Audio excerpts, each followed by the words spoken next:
재무제표 외부에 보고를 하기 위해서 딱 틀에 맞춰진 장부를 작성해서 보고해야 되는데 그 표를 재무제표라 한다. 재무회계에 있어서 재무제표는 아주 중요한 수단이죠. 자, 재무제표는 뭐냐? 외부 이해관계자들 또는 외부 정보 이용자들 이런 사람들에게 우리 기업의 회계 정보를 필수적으로 보고해야 하는데 그때 사용하는 수단을 말한다. 이때 장부 5개 제손 현자주 하고 외워주셔야 돼요.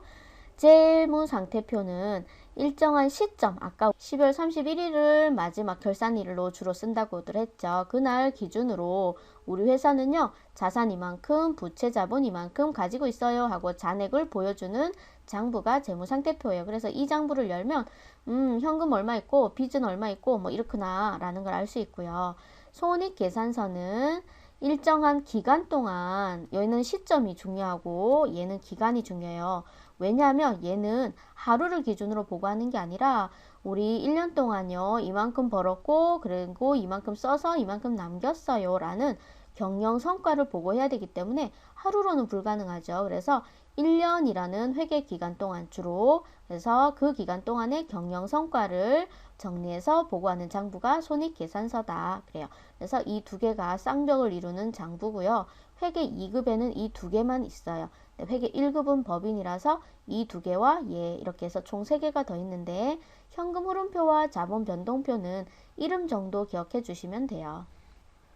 현금 흐름표라는 건 말 그대로 현금에 대해서 자세히 알고 싶어요 라고 해서 현금의 유입이나 유출 등에 대한 흐름을 제공하는 장부인데 영업활동을 통해서 어떻게 유입 유출이 이루어졌는지 또는 투자활동은 또는 재무활동은 어떻게 유입 유출이 이루어졌니 뭐 이렇게 보여주는 장부다.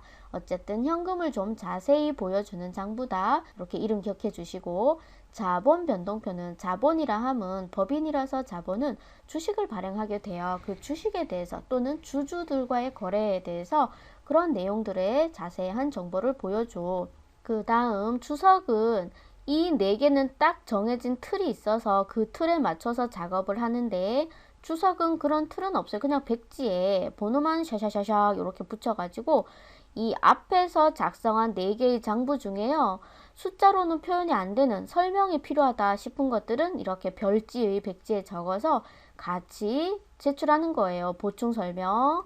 우리 여기 있는 어떤 숫자에는요 이러이러한 사연이 담겨 있어요 뭐 그런 거라든지 우리 회사의 회계 정책은 이래이래요 그래서 제가 저래 됐어요 라든지 아니면 일반 기업 회계 기준에서 주석으로 같이 공시하시오 라고 하는 부분이 있다거나 그런 부분을 주석으로 같이 보고를 합니다. 그래서 제손 현자주 하고 5개 외워주세요. 옛날엔 여기에 몇 개 더 있었는데 점점 줄어서 5개만 남았어요. 이제 요거 외우실 수 있겠죠. 훨씬 쉬워졌잖아요. 예전에 비해서. 자, 그 다음 재무상태표 작성 기준 살펴볼게요. 재무상태표는 자산과 부채, 자본 항목들을 보고하는 장부이고 손익계산서는 수익에서 비용을 뺀 나머지 이익을 보여주는 장부예요. 경영성과를 표시한다.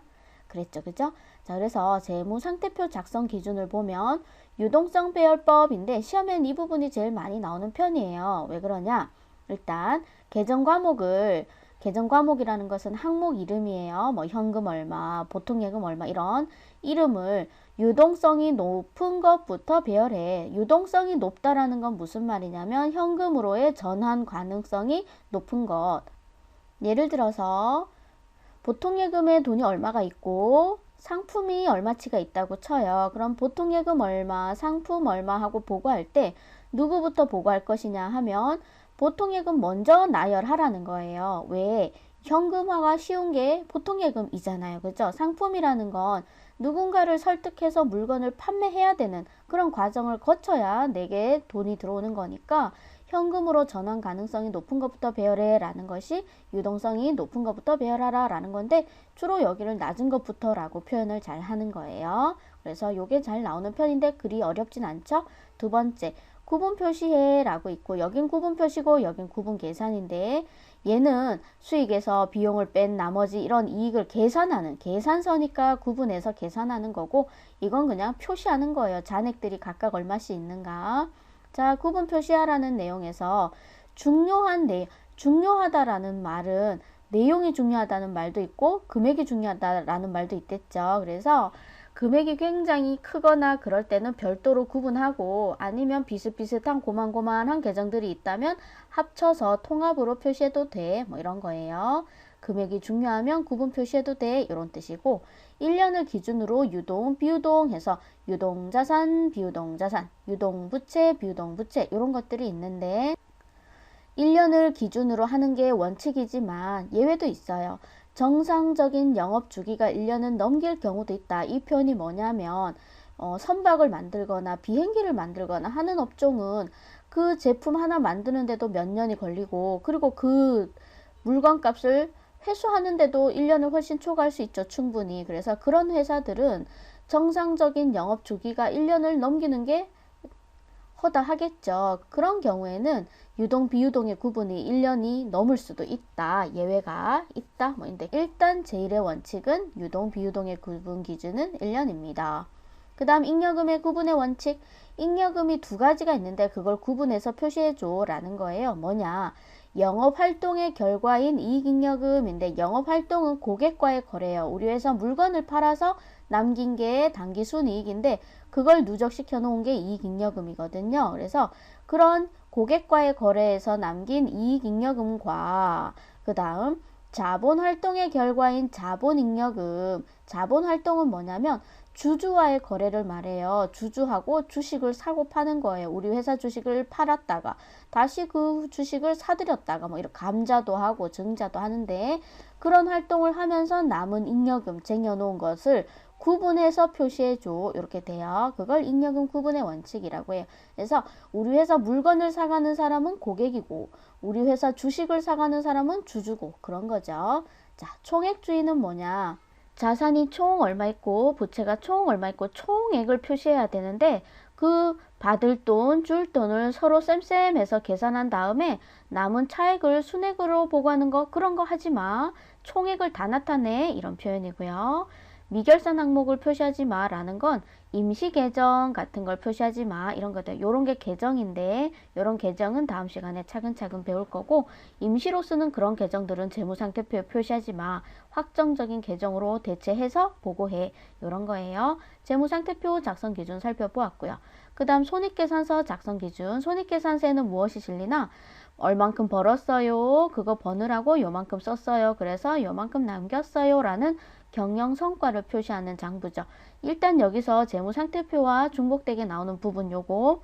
총액주의 역시 수익 얼마, 비용 얼마, 총수익, 총비용 다 각종 비용들과 각종 수익을 다 써 라는 걸 해야 되는데, 그걸 서로 계산해서 순액을 표시하지 마. 이렇게 우리 회계 1급은 총액주의지 순액주의 이런 거 나오면 틀린 거예요. 그 다음 구분해서 계산해. 사실은 이제 벌어들인 수익도 두 가지로 나뉘고 비용도 네 가지가 있는데, 그것들을 하나하나 단계별로 계산해서 각종 이익들이 있거든요. 마지막에 다 뺀 것이 단기 순이익인데, 매출 총이익, 영업이익, 뭐 법인세 창업전 순이익, 뭐 이런 식의 각종 이익들이 있는 걸 단계별로 계산해서 표시해줘. 이렇게 구분해서 계산해. 이런 내용이 있고요. 그 다음 이렇게 세 가지가 손익계산서에 새로 등장한 건데, 발생주의는 뭐냐면 우리 일반 기업 회계 기준에서 수익과 비용을 인식시킬 때는 현금의 유입이나 유출이 따라오지 않아도 발생했으면 분개해, 기록해 라고 하는 것을 발생주의라고 해요. 예를 들어서 직원들끼리 어디 식당에 가서 회식을 했다. 그래서 뭐 거기에 카드로 결제했거나 이렇다면 당장은 그 밥값을 낸 게 아니죠. 며칠 있다 나가죠. 그랬을 때 우리는 회사에서 밥을 먹었어요. 직원들끼리. 그래서 복리후생비가 발생했어요. 근데 당장은 현금의 유출이 따라오지 않았죠. 그렇다 하더라도 밥을 먹은 건 기정사실이니까 복리후생비라는 비용을 인식시켜야 해요. 발생했으니까 복리후생비라는 비용이 발생했어요. 그런데 나중에 주기로 했어요. 미지급이라는 부채로 잡는다던가 그렇게 해서 수익과 비용을 인식시킬 때 발생했으면 인식시켜라 이렇게 되고요. 실현주의라는 것은 수익 인식의 원칙인데, 수익도 역시 매출했을 때 바로 그 회수는 나중에 돌아온다 하더라도 실현했을 때 기준으로 수익을 인식시켜라 이렇게 되고요. 그 다음 수익비용 대응의 원칙이라는 것은 그 수익이 발생했을 때 그에 해당하는 비용을 같이 대응시켜서 비용 처리해, 비용을 인식하는 원칙인데, 감가상각비라거나 대손상각비라거나 그런 것들이 이 비용 인식의 원칙에 있어서 적용이 되는 거예요. 어머, 무슨 소리야? 도저히 못 알아듣겠어요. 이 부분은 아마 그럴 거예요. 그래서 나중에 때가 되면 다시 이게 수익 비용 대응의 원칙 때문에 이래요. 그러면 훨씬 이렇게 그때는 피부에 와닿으실 거예요. 지금은 그냥 저런 게 있나 보다 하고 읽어만 놔주세요. 자, 이렇게 해서 손익계산서 작성 기준까지 살펴보았어요. 자, 이렇게 해서 재무제표라는 것에 대해서 간단하게나마 알아보았고요. 우리도 잠재적인 투자자일 수도 있죠. 그래서 재무회계라는 것이 외부 정보 이용자에게 정보를 제공하는 것이라고 했으니까 어디로 제공을 하는지 한번 들어가서 알아볼게요. 한글로 금융감독원 전자공시 시스템이라고 입력해도 되겠지만 영어가 더 편해요. DART라고 입력을 하시고 우리 관심 있는 회사 한번 알아볼까요? 자, 해보겠습니다. 자, 다음이나 네이버나 어디든 상관없어요. DART라고 하고 검색해 볼게요. 네, 들어가시고 상단에 회사명을 쓰는 거예요. 여기다가 우리 네, 이렇게 해서 들어가시고 뭐 한 2년 검색. 네, 그랬더니 17년 말 보고서 이렇게 되는 걸 보면 이 빅히트라는 회사는 12월 말 법인이구나 라는 걸 알 수 있어요. 회계법인 중에 제일 큰 회계법인에서 담당을 하고 있나 봐요. 가장 최근의 거 18년 12월 걸 한번 볼까요? 클릭. 자, 이렇게 가지고 들어올게요. 여기 보면 재손현자주하고 재무제표 5개가 있어요. 여기 지금 회사명이 있고 여기 14기 2018년 1월부터 근데 이제 재무회계라는 것은 항상 기간별 비교도 가능하게 해주고 하기 때문에 13기, 14기 이렇게 나란히 볼 수 있게 됐어요. 이 회사는 1월부터 12월까지인데 가끔 가다 보면 뭐 7월부터 6월까지 또는 4월부터 3월까지 또는 1월부터 6월, 7월에서 12월 이렇게 6개월에 한 번씩 회계 기간이 늘어나는 회사도 있어요. 그래서 제14기라고 해서 개업한 지 14년 되었나 봐 이렇게 하시면 안 될 수도 있다는 거예요. 1년에 2살씩 먹는 회사도 있다는 거. 자, 그러면 재무상태표 볼까요? 재무상태표는 시점, 일정 시점을 기준으로 우리 회사가 가지고 있는 자산, 부채, 자본의 잔액, 현재 예를 들어서 유동자산 또는 뭐 그 안에 당자, 재고, 당자 안에 현금 및 현금성 자산 해서 이게 지금 단위가 원이니까 여기까지가 억이거든요. 그러면 347억 정도가 현금처럼 쓸 수 있게 준비되어 있다. 뭐 이런 거고 전기까지 비교할 수 있으니까 전기로 비교하면 28억, 29억 정도 뭐 통장에 가지고 있거나 그렇습니다. 거기에서 이렇게 340억, 290억에서 340억 정도로 늘었다. 뭐 이런 식으로 자산 이제 요런 항목들 하나하나를 계정 과목이라고 하는데 그걸 앞으로 배우게 되실 거예요. 그리고 모든 회사가 모든 계정을 똑같이 쓰지는 않아요. 업종 따라서 쓰는 계정도 있고 그렇지 않을 수도 있고 그리고 실제로 우리가 분계라는 걸 할 때는 회계상 거래가 발생했을 때 기록하는 분계라는 걸 할 때는 현금 뭐 당좌예금, 보통예금이라고 입력을 하면 외부에 보고할 때는 뭐 현금으로 가지고 있거나 보통예금으로 해서 통장에 넣어놨거나 그렇게까지 구체적으로 외부에 보고할 필요는 없기 때문에 이렇게 통합해서 보고를 하기도 합니다. 그래서 통합 계정이에요. 자, 자산, 부채, 자본 그렇게 되고 그 다음에 이번에는 손익계산서. 손익계산서는 일정 기간이라 그랬죠. 그래서 하루가 아니라 언제부터 언제까지 이 기간 동안 물건을 사고 팔고 얼마 남겼어요 라는 걸 보여주는 장부죠. 그래서 작년에는 여기 단위 원이니까 여기까지가 억이에요. 그러면 924억의 매출이 있었다면 올해는 2천억이라고 하네요. 그죠? 네, 그러면 우리가 제일 관심 있는 건 제일 밑에 마지막 항목 손익계산서는 마지막 이게 얼마일까요? 요렇게 500억 작년에는 240억 뭐 요렇게 자, 이런 식으로 손익계산서도 볼 수 있고요. 이런 것도 다 계정 과목입니다. 계정 과목 하나하나 어떻게 쓰는지 배우시게 될 거예요. 전산으로 하기 때문에 계정 과목과 발생한 금액을 입력하면 전산 프로그램에서 다 통합해서 계산해 줍니다.